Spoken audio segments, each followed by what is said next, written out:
how you can easily recover your password. So the first thing you want to do is launch the app. From here, you want to go to this tab right here at the bottom right.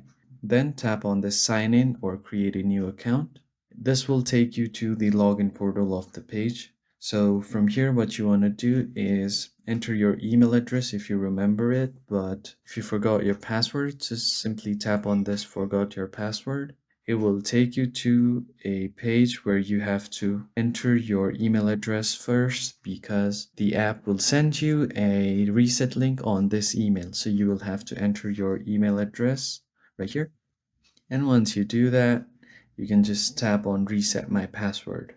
Now, as you can see, the reset instruction has been sent to your email. So let's check our email.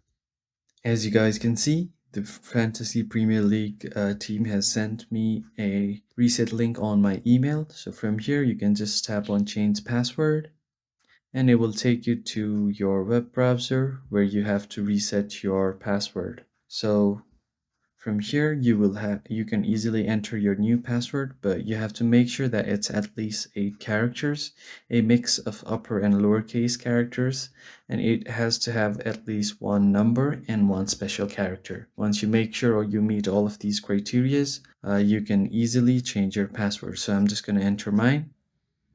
So I have entered my password with all of these criterias met, so I'm just going to confirm my password now. And once you have confirmed your password, you can simply tap on change my password. Now, as you can see, the password reset has been complete and I can easily log into my Fantasy Premier account.